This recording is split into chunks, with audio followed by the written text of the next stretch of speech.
बिहार की सियासत और बाहुबल की कहानियों में एक नया अध्याय जुड़ गया है। क्या सीवान के साहेब का वारिस अब कानून के शिकंजे में फंसने वाला है? क्या सम्राट चौधरी की नेतृत्व वाली बिहार सरकार ने बाहुबलियों के खिलाफ फुल एंड फाइनल एक्शन की तैयारी कर ली है? आज हम बात करेंगे सीवान के पूर्व सांसद शहाबुद्दीन के बेटे और आरजेडी विधायक उसामा शहाब की, जिनके पटना स्थित आवास पर पुलिस ने ऐसी घेराबंदी की जिसे देखकर पूरा इलाका दहल गया। आखिर पुलिस के पहुंचने से चंद मिनट पहले ऐसा क्या हुआ कि खाकी को खाली हाथ लौटना पड़ा? नमस्कार, आप देख रहे हैं वाइबिन बिहार झारखंड। मैं हूं आपके साथ मुदिता त्रिपाठी। उसामा शहाब और सीवान पुलिस के इस हाई वोल्टेज ड्रामे का पूरा विश्लेषण करते हैं। पटना का कोतवाली इलाका अचानक पुलिस छावनी में तब्दील हो गया।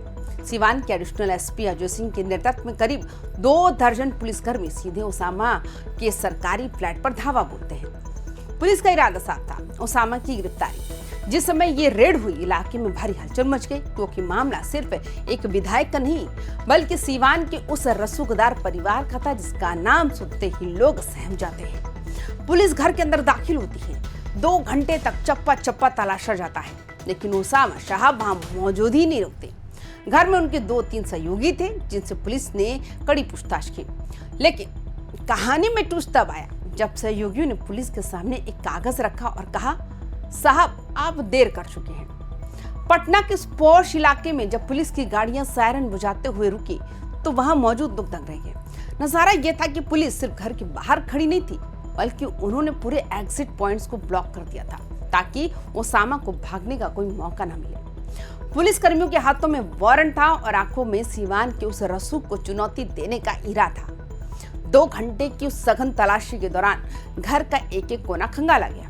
अलमारियों से लेकर फाइलों तक की जांच हुई, लेकिन किस्मत को तो कुछ और ही मंजूर था। उसामा शहाब की किस्मत ने उस दिन जबरदस्त साथ दिया। पुलिस शाम करीब 4:30 बजे उनके दरवाजे पर पहुंची थी, लेकिन उससे महज 15 मिनट पहले यानी 4:15 बजे हाईकोर्ट ने गिरफ्तारी पर अंतरिम रोक लगा दी थी। सीवान की पुलिस जिस वारंट के दम पर पटना में हुंकार भर रही थी, उसे हाईकोर्ट ने स्टे कर दिया। ये किसी फिल्मी क्लाइमेक्स से कम नहीं था। एक तरफ पुलिस की टीम सीढ़ियां चढ़ रही थी, तो दूसरी तरफ हाईकोर्ट में उसामा शहाब के वकील दलीलें पेश कर रहे थे। ये पूरा का पूरा जो खेल था वो टाइमिंग का था। अगर पुलिस 15 मिनट पहले पहुंच जाती तो शायद उसामा आज सलाखों के पीछे होते। हाईकोर्ट ने जिस तरह से सीवान कोर्ट के वारंट को तत्काल प्रभाव से रोका, उसने पुलिस की पूरी प्लानिंग पर पानी फेर दिया। पुलिस के हाथ में वारंट तो था, लेकिन कानून की ढाल ने उसामा को बचा लिया। हाईकोर्ट ने सीवान कोर्ट के उस फैसले को गलत माना जिसके तहत उसामा के खिलाफ वारंट जारी हुआ था। अदालत ने साफ कर दिया कि फिलहाल विधायक के खिलाफ कोई दंडात्मक कार्रवाई नहीं होगी। नतीजा ये हुआ कि 2 घंटे की तलाशी और भारी फोर्स की तैनाती के बावजूद सीवान पुलिस को खाली हाथ वापस लौटना पड़ा। अब सवाल ये है, सीवान पुलिस उसामा शहाब के पीछे हाथ धोकर क्यों पड़ी है? उसामा पर आरोप है कि उन्होंने एक डॉक्टर दंपति की कीमती जमीन पर न सिर्फ जबरदस्ती कब्जा करने की कोशिश की है, बल्कि उन्हें जान से मारने की धमकी भी दी है। सीवान के महादेवा थाने में इस बाबत FIR तक दर्ज है। इसी मामले की गंभीरता को देखते हुए पुलिस ने पहले सीवान में उनके पुश्तैनी घर पर छापेमारी की थी। बिहार की बदली हुई सियासत में जहां मुख्यमंत्री सम्राट चौधरी बार-बार अपराधियों और बाहुबलियों को चेतावनी दे रहे हैं, पुलिस का यह एक्शन काफी मायने रखता है। सीवान की राजनीति में शहाबुद्दीन के नाम का जो वजन था, आज उसामा शहाब उसी विरासत को आगे बढ़ाने की कोशिश कर रहे हैं। चुनौती अब बदल चुकी है। ये 90 के दशक का बिहार नहीं, बल्कि 2026 का वो दौर है जहां बाहुबल पर कानून का हथौड़ा ज्यादा तेजी से चलता है। डॉक्टर दंपति को धमकाने और जमीन कब्जे के जो आरोप उसामा पर लगे हैं, वे उनके राजनीतिक करियर पर एक बड़ा दाग साबित हो सकते हैं। सीवान पुलिस का उनके पुश्तैनी घर से लेकर पटना तक पीछा करना ये बताता है कि खाकी अब किसी साहेब के डर में डरने वाली नहीं है।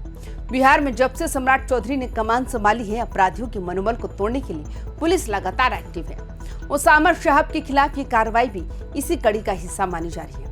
राजनीतिक गलियारों में चर्चा है कि सरकार ये संदेश देना चाहती है कि सीवान हो या पटना, अब किसी का बाहुबल कानून से ऊपर नहीं चलेगा।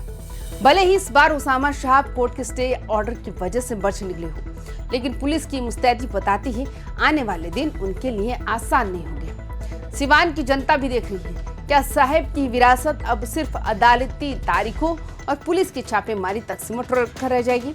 राजनीतिक गलियारों में ये चर्चा आम है कि सम्राट चौधरी के राज में अब किसी भी विधायक या बाहुबली के लिए स्पेशल ट्रीटमेंट खत्म हो चुका है। सरकार इस एक्शन के जरिए एक तीर से दो शिकार कर रही है। एक तरफ अपराधियों को चेतावनी और दूसरी तरफ विपक्ष को ये संदेश कि कानून सबके लिए बराबर है।